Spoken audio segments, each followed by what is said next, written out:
Hey everyone, Vortican here. I just wanted to make a video discussing some changes I think could be advantageous for both new and experienced players in Path of Exile 2. The first change that I thought of was skewing Miller's drops to the class that you've chosen. For example, a ranger would get more evasion gear to drop, and a sorc would get more energy shield gear to drop. This would also include their weapons that are stereotypical for them, such as a wand or a bow or a quiver. And this would just help new players understand the gear that their class stereotypically would have. Obviously, if you're any bit knowledgeable of ARPGs, you'll understand, dex gear for a ranger and int gear for a sorc. But this is just like I'm saying, just to show them this is the stat that your character regularly focuses on. This is kind of similar to PoE 1, where the Hillock fight would actually drop a red, green, blue socket item that is related to your archetype. So if you're playing a Templar, it would drop a scepter that would, help you relieve socket pressure early on. And I know that's what the main point was, but it always did drop related to your character, right? So if I played a ranger, I'd get a bow. If I played a marauder, I would get a mace with the sockets. Same thing, right? And typically, if you could dual wield, it would just help you, right? You just put it into your second slot if you couldn't find anything in town, and then you would just move on with the game. Speaking of finding stuff in town, PoE 2 does not allow you to actually shop for any items the first time you enter town unless you got really stupid lucky with your drops, such as getting a ring or something to drop so that you can sell it for enough money. It'd be kind of nice if the game guaranteed, a certain amount of gold when you enter town so that you could buy some items and experience the vendor system the first time you enter the town. And this could be as simple as like 250 gold, because that's enough gold to buy, a decent item to upgrade your build already, or maybe even boots with some move speed, or maybe even a defense gear or a shield, who knows. And this would be similar to PoE 1, and I know I'm making a lot of comparisons to PoE 1, but this is the game I've played the most,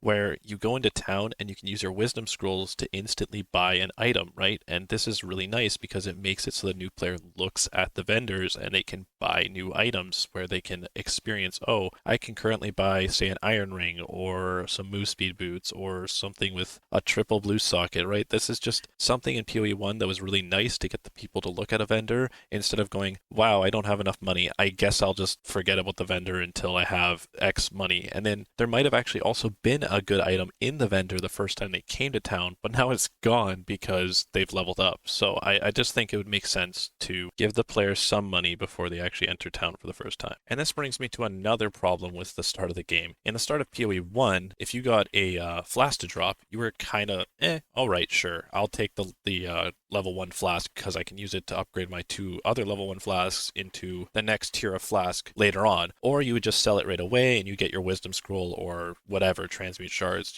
something like that. But in PoE 2, getting this level 1 flask to drop is just useless. It's worth almost 0 gold if it's a white item, and if it's a blue item, IDing it is not worth it, so you sell it for like an extra 2 gold or something. So I think that the level 1 potion drop should be gone from Miller's drop pool completely, especially since killing the witch in the Grellwood instantly gives you, your upgraded flasks for level 4. So there's no point in it at all. The next idea I think would be quite good for the game. Actually, I kind of got by watching a Dreamcore video where he talked about how he never got a second Iron Rune his entire campaign playthrough, and it'd be really nice for them to just add runes as rewards for quests. So you can select, hey, I want an iron rune from this quest, or maybe you wanted a glacial rune from that quest, or whatever else you might need, right? And it could be used for both resistances and damage if you wanted to. And this is similar to PoE 1, where you just go to a crafting bench and you could add that to your gear as you needed it. See, my original idea was actually that they should add rares as rewards similar to PoE 1, but I thought more into that, and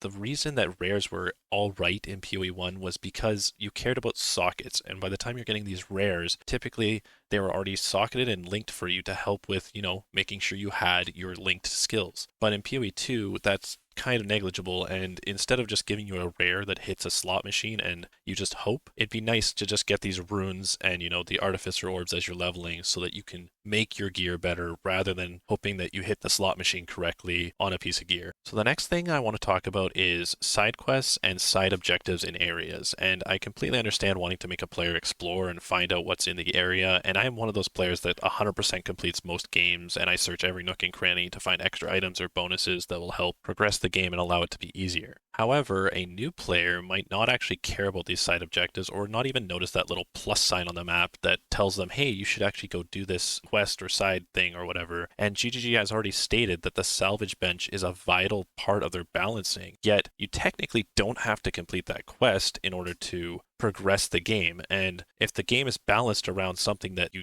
don't have to get, that's kind of weird to me. And maybe it should just tell you when you complete an act. Like if I talk to the guy to go to Act 2, it'll say, hey, you missed important objectives. Maybe you should go complete these before moving on. And you could just say yes or no. And this could be simply turned off if you have tutorials disabled or something, right? Then an experienced player wouldn't have to worry about seeing this pop up. So the last thing I want to talk about is the game's current kill or be killed gameplay style, where you are forced to kill off a horde of monsters before they manage to trap you in a corner, and then this makes it heavily reliant on skills that kill large packs quickly, or supportive skills like heralds to, clear the pack for you. It'd be really nice if each attribute actually had their own semi-escape tool if you got in a bad situation, because I still feel like this would add to meaningful combat. It feels meaningful to be able to reposition when you get yourself in a bad spot. That's part of the reaction gameplay where you're like, oh crap, I need to move, and then you move out of the way quickly with, say, a leap slam or a dash from PoE 1, or maybe even having phasing to run through a mob, right? This would feel a lot better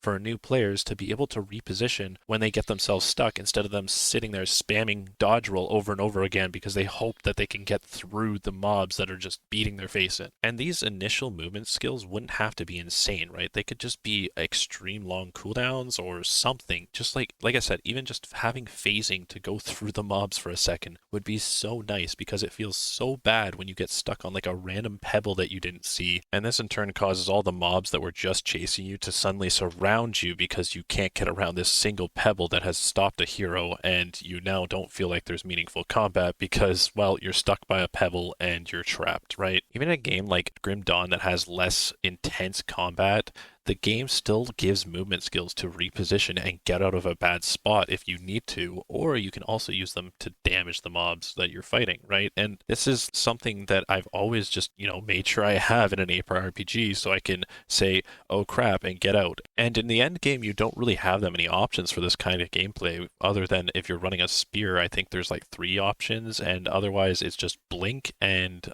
leap slam to get out of a bad situation where you actually can get over a mob. And it's just kind of weird to me that they don't allow you to like reposition properly when you're playing a game that they want to have this meaningful combat. So that is all I really wanted to talk about, and I want to iterate, I do not hate this game. I actually really enjoy playing PoE 2, nor do I think the game should be PoE 1. And I did not discuss any changes to the endgame because I feel so many people have already covered that, and there is nothing else really that needs to be said about the endgame. When it comes to the endgame, I remember PoE 1's initial endgame when they released the maps, and it was kind of alright. It wasn't that great, and it was really hard sometimes to get into it right from finishing leveling, because the content would be such a jump from the initial game, and people would actually grind to a higher level in previous zones before doing the maps. So I can definitely see how they've done it before. They fixed the game before. They made the end game better and better in PoE 1. They're just going to do it again in PoE 2. And I'm sure once all the acts come out and all of these like league mechanics start coming out, the game will start feeling a lot better, and it will feel less empty when you're doing the end game. As for anyone that watches my weekly videos, I'm sorry that I haven't been posting lately. Just been a lot of life stuff going on, and I haven't been able to keep up with videos. I'm having a video come out soon. I had a few little teaser clips of it here in this video, and I'm hoping that I can get that done soon. And as always, I hope everyone finds more gear than I do.